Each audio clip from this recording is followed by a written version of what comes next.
Son las 8:19. Damos la bienvenida al abogado Esteban Ron Castro, es catedrático universitario, experto en Derecho Electoral. Doctor Castro, bienvenido.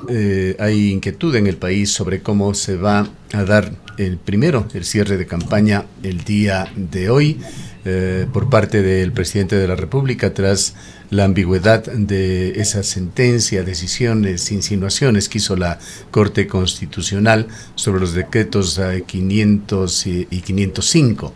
Y por otra parte, más adelante, en lo que es muy probable, una segunda vuelta electoral. ¿Qué decisiones tomará ADN? ¿Qué decisiones tomará el Gobierno Nacional con respecto a la licencia como candidato del presidente de la República? ¿Cuál es su visión? Bienvenido. Muy buenos días, Gustavo. Gracias por la invitación, como siempre. Honrado con la misma. Bueno, el análisis de cierre de campaña creo que tiene algunos componentes de orden político, principalmente antes que de orden electoral. Y me refiero a cuáles han sido las estrategias, en este caso por parte del presidente Noboa, pero también de otros candidatos. La primera de ellas, y respondiendo a la inquietud, ya vimos que la Corte Constitucional tardíamente, tibiamente se ha pronunciado sobre dos decretos ejecutivos, en este caso los encargos de Cynthia Gelibert como presidenta de la República, ¿no es cierto? Y nos ha dicho que no se puede, a través de una actuación administrativa o una decisión, disponer, en este caso, a un miembro del staff ministerial de manera personal prácticamente, para que haga el reemplazo, en este caso presidencial. Y lo que tanto lo hemos dicho, inclusive contigo, Gustavo, que la subrogación vicepresidencial constitucional es automática, no había nada que decir más alrededor de esto. Sin embargo, el catch no está ahí. El catch está en que efectivamente, ¿quién es la presidenta de la República en la actualidad? Sabemos que a través del sumario administrativo y la acción de protección, que en este caso fue concedida por parte de uno de un juez de primera instancia, un juez constitucional, Verónica Abad, digamos que fue, si lo queremos decir, ratificada como vicepresidenta de la República. Pero viene un segundo juego, ¿no? ¿Y cuál es este segundo juego? ¿Cuál es el estatus de Verónica Abad en este momento? ¿Cuál es el estatus de Verónica Abad? ¿Por qué la Corte Constitucional, de manera, digamos, con un cálculo político, no hizo pues un pronunciamiento respecto de los decretos ejecutivos que en este caso reemplazaban, ¿sí?, a Verónica Abad por Cynthia Gelibert? Lo que se pronunció la Corte es el encargo presidencial, en este caso a Cynthia Gelibert, no lo otro. Entonces, ahorita tenemos que dilucidar quién es la vicepresidenta de la República, ¿sí? Y recordemos que, en este caso, la ausencia temporal o definitiva tiene que ser declarada por la Asamblea, cosa que se le viene bastante fuerte si es que se da, como tú bien dices, una segunda vuelta electoral al presidente Noboa en una lucha con el legislativo. Ya vimos que para el día de mañana inclusive se trataba de generar nuevamente una alerta por parte del bloque ADN que decía que hay un nuevo intento de golpe de Estado. Ya sabemos que son expertos en golpe de Estado en ese sentido, o al menos de configurar semánticamente un golpe de Estado. Sin embargo, creo que es eso, ¿no? Y de cara a una segunda vuelta habrá que ver. Esta primera vuelta ya fue matizada con el tema del no cumplimiento, no acatamiento del artículo 93 del Código de la Democracia. Ahora, doctor Ron, muy buenos días. Gracias por acompañarnos en esta mañana. Se declaró la inconstitucionalidad del encargo a Cynthia Gelibert, del encargo de la presidencia en realidad.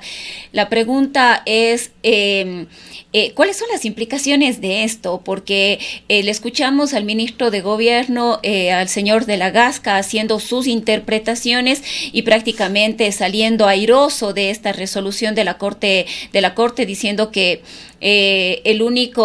lo único que se ha observado es la forma en la que se hizo este encargo, que no debía ser vía decreto ejecutivo. Entonces esto nos lleva a pensar que lo que va a hacer el gobierno nacional es encontrar otra forma, o como dijo el mismo señor de la Gasca, de facto ya la vicepresidenta, en este caso la vicepresidenta designada, asumiría la presidencia en caso de que Daniel Noboa pida licencia, en caso de que igualmente participe en una segunda vuelta electoral.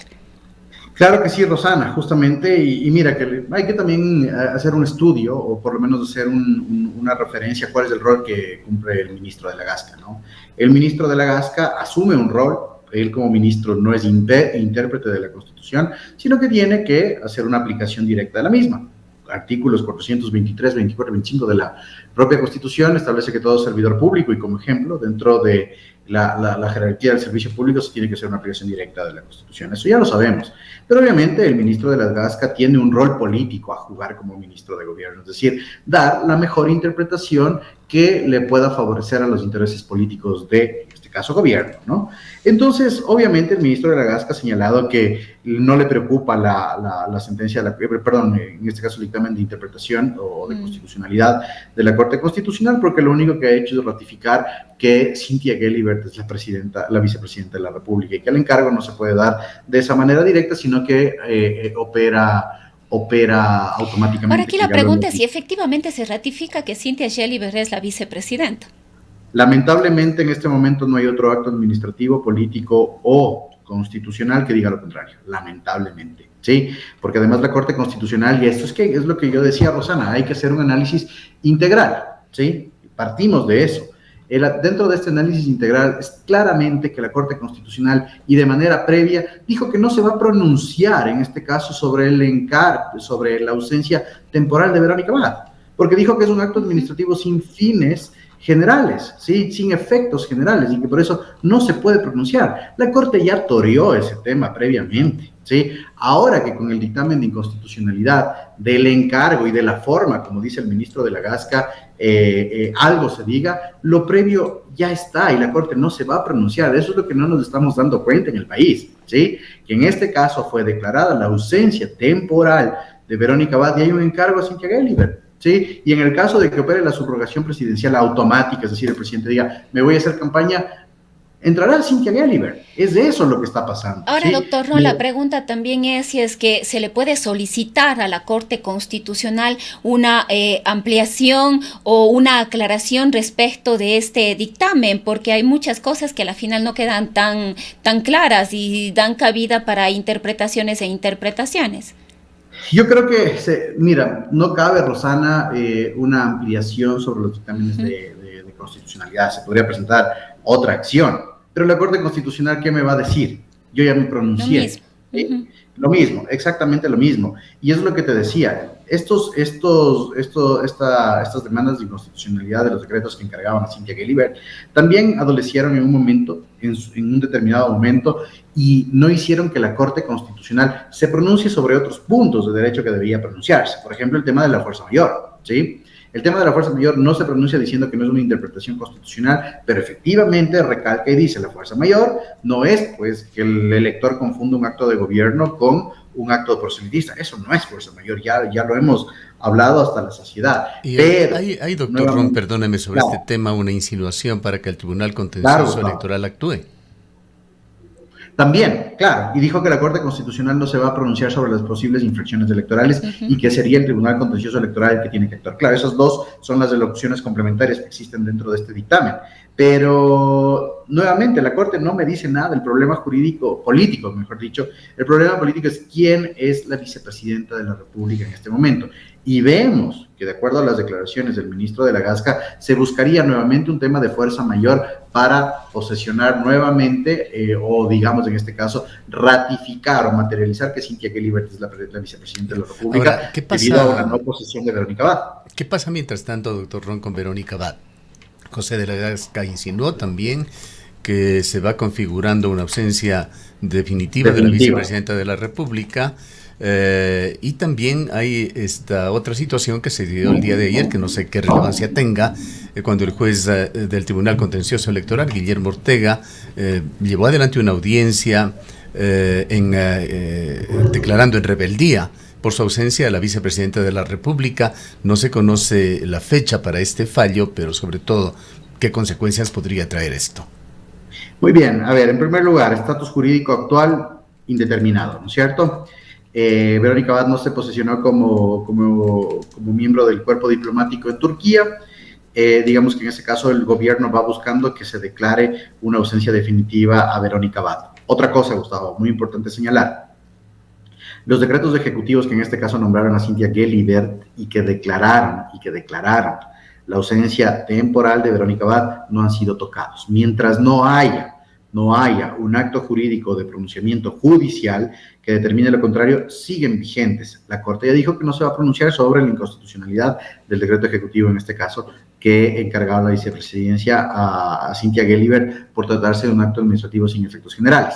¿Y qué pasó con la acción de protección presentada por Verónica Abad? Se tiró abajo, es decir, no produjo ningún efecto jurídico. ¿De acuerdo? Eso, ¿No hay una apelación respecto de este dictamen de la acción de protección de Verónica Abad? Hay una apelación, efectivamente, Rosana, hay una apelación presentada por la propia Verónica Abad, pero eso tiene que subir a la Corte Provincial, ¿sí? Y la Corte Provincial no tiene, pues, un tiempo determinado para hacer un pronunciamiento. Ahora, Tribunal Contencioso Electoral, salimos, en este caso, de la jurisdicción constitucional y nos vamos a la electoral. ¿Qué es lo que sucede? En este caso hay una denuncia por parte de la ministra de Relaciones Exteriores, Gabriela Sommerfeld, por violencia política de género en contra de Verónica Abad.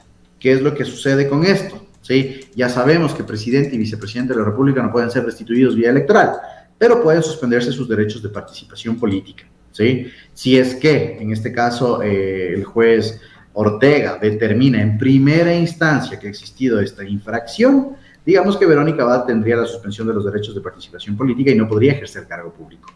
Ese es el efecto jurídico que podría darse de esta infracción. Pero las infracciones electorales en el Tribunal Contencioso Electoral tienen doble instancia. Es decir, que Verónica Abad podría presentar una apelación para que no surta efectos, ¿sí?, la suspensión de sus derechos de participación política.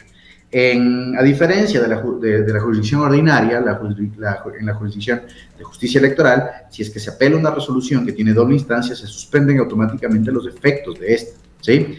Entonces, sin duda alguna, y si todavía le dan las fuerzas y la determinación jurídica dentro de su defensa estratégica, Verónica Abad va a apelar esa sentencia que le suspenda los derechos de participación política que podría ser dictada por parte del juez Ortega. Lamentablemente, la credibilidad del Tribunal Contencioso Electoral, y más en este juez, es bastante escasa. Doctor Ron, para cerrar este tema, ¿qué espectro de posibilidades existe en cuanto a cómo haga campaña en segunda vuelta, si vamos a segunda vuelta, Daniel Noboa?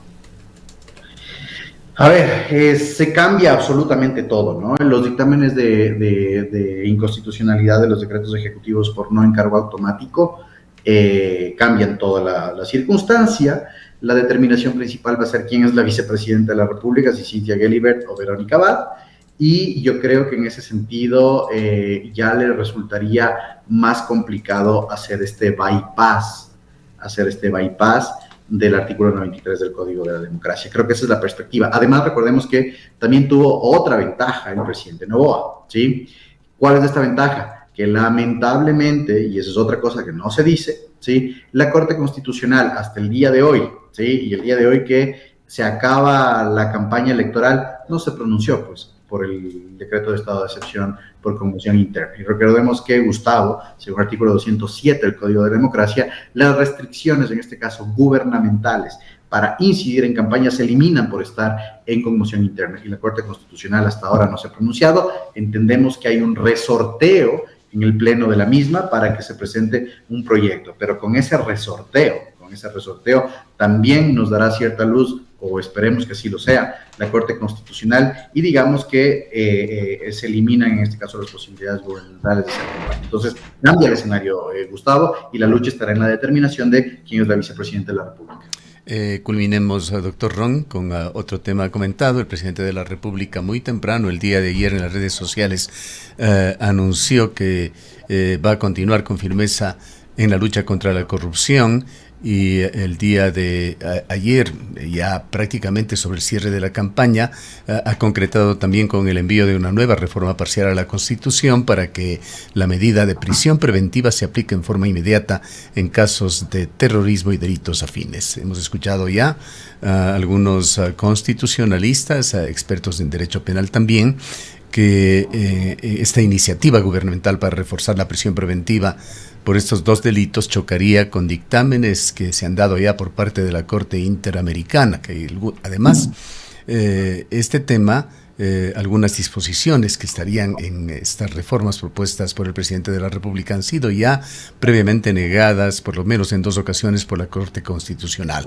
Prevén que la propuesta no pasará los filtros, que será negada, pero en el tiempo en que esto se dirima ya habrá logrado el efecto electoral que busca. ¿Cuál es su opinión? Definitivamente, claro, estamos ante un caso de populismo penal. No lo podemos llamar de otra manera, ¿no? Recordemos que sería la cuarta propuesta de reforma parcial a la Constitución, segunda con efectos estrictamente políticos y electorales. La primera es obviamente eliminar el financiamiento público de las organizaciones políticas, que ya le dio paso a la Corte Constitucional igual en un pronunciamiento bastante escueto, pero esta segunda ya cae dentro del populismo penal. El tema de la prisión preventiva con fines de investigación, no me voy a meter en el ámbito penal, porque zapatero a tu zapato siempre, ¿sí? Digamos que es una de las alternativas, y la base fundamental de la existencia de esta es el tema de garantizar que una persona comparezca a juicio cuando existe un riesgo de fuga, ¿sí? ¿Cuál es la diferencia con lo que se está proponiendo? Que en los casos de terrorismo y delitos afines o conexos se dicte de manera inmediata. ¿Y qué pasa si no hay riesgo de fuga? Sí, recordemos que el tema de la valorización de la prisión preventiva por parte de los jueces, en este caso penales, ya tiene algunas deficiencias, y se ha generado que la prisión preventiva inclusive caduque y personas hayan salido y luego haya repetición por parte del Estado. Entonces yo creo que la prisión preventiva con fines de investigación está bien como está. ¿Sí? No tiene que ser obligatorio, porque es una de las partes opcionales de los jueces. Y nuevamente estamos cayendo dentro del populismo penal. Ya surtió, Gustavo, los efectos electorales. Estamos a cierre de campaña, viene el silencio electoral, pero ya estamos manejando esto alrededor de la situación de seguridad. Estratégicamente lo hace, pero creo que en este caso la vocería y el tratamiento de la misma, por la ineficacia que ésta pueda tener, se verá de cara a la segunda vuelta. Ojo, y esperemos, Gustavo, que la Corte Constitucional deje el cálculo político, y lo digo muy frontalmente, porque la Corte Constitucional está jugando muchísimo al cálculo político y eso va generando molestia en los electores. Esperemos se pronuncie de la forma más rápida, y eso le puede generar un efecto boomerang al presidente de la República cuando la Corte le diga que no. Y recordemos que esto ya le pasó a Guillermo Lasso. Propuestas electoreras, ¿sí? Populistas, populismo penal, populismo político en general y populismo de la administración pública, le jugaron en contra y pasó lo que pasó con su consulta popular. Esa es la única reflexión que podría decir en ese sentido, Gustavo. Bien, muchísimas gracias por sus explicaciones, doctor Ron. Siempre es un gusto, Gustavo y Rosana. Un fuerte abrazo a la distancia.